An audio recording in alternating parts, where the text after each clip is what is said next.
Guys, what is going on? Welcome back to another video. In today's video, I'm going to be answering the most frequently asked question I've been getting since you guys found out I got a PS5. Now, this question consists of two questions, if that makes any sense, alright? Now, the question everyone's been asking me is, how bad is input delay on the PS5? Now, obviously, you guys know that because you clicked on this video. Now, inside of that question, I've been getting two other questions, all right? Now, one of the questions is, how bad is input delay on mouse and keyboard? And the second question is, how bad is input delay on controller? I don't know why anyone's asking that, and actually, I do know why people are asking that, but it doesn't make sense to me. When it comes to mouse and keyboard, the input delay on PS4 was horrible. It had literally a half a second input delay, which means you would click move, and it wouldn't move for half a second, all right?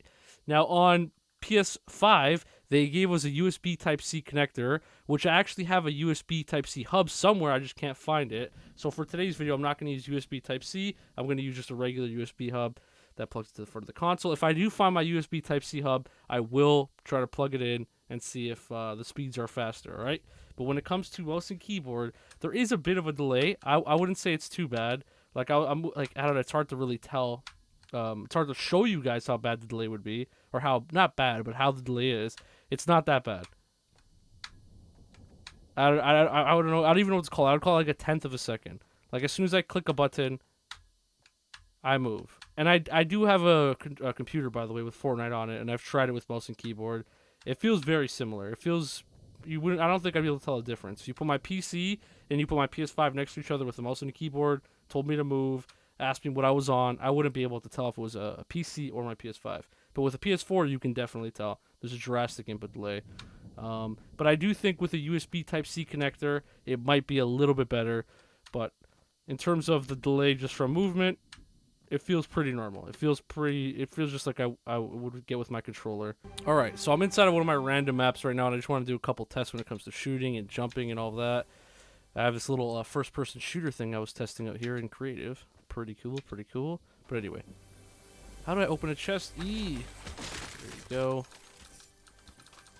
Alright. So when it comes to shooting, yeah, it's spot on. There's literally no delay. Like with movement, obviously it's hard to tell with movement because the way that Fortnite works is your character gradually picks up speed as you move.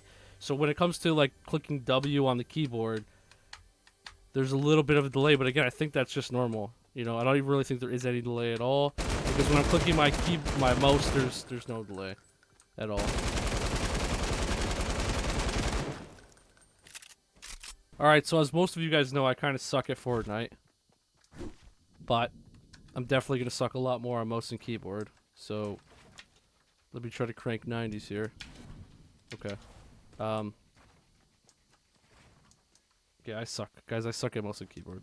I honestly feel zero input delay now that I'm building. Let me try my edits. I just did all those cones so I could try to edit. It's G to edit? Alright.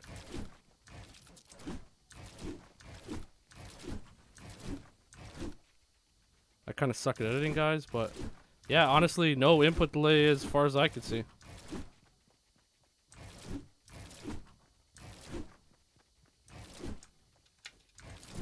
When it comes to mouse and keyboard, I would honestly say I do not notice any input delay, but I could be wrong. I don't know. I don't really play mouse and keyboard, so I can say that when I am on my computer, I build a lot of my creative maps on PC.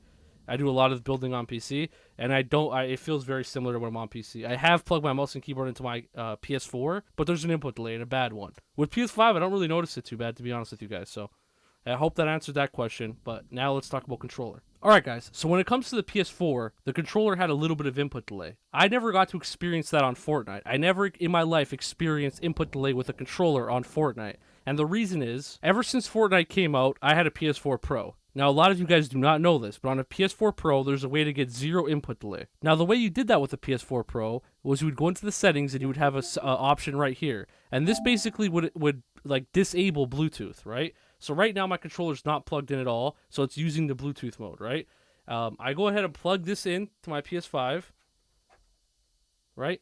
And now it's not using my Bluetooth at all. Bluetooth has been disabled on my controller, and it's only using the wire, which means zero input delay. Now, the reason PC people never had input delay was because PC players are always using a wired connection. If a PC player used a bad Bluetooth chip and went on Bluetooth with a Bluetooth controller, they would have input delay. Now, this is kind of the bad part. When it comes to PS4 owners, you guys are always going to have input delay with your controller unless you own a PS4 Pro. If you own a PS4 Pro, make sure your controller is always plugged into your console and go into your settings and switch this on. You're going to make it so it's not using Bluetooth, it's connecting to your PlayStation through a wire. Now, if you do this, so if you have a PS4 Pro, make sure you guys do that, all right? If you guys do this, you're going to have 0 input delay, all right? So on PS5, that setting is still there. So there's 0 input delay on controllers on PS5. All right. Now I hope that answers everybody's question, guys. And if it does, please do me a favor, leave a like, comment, and subscribe. I'll catch you guys in the next one. Peace out, guys.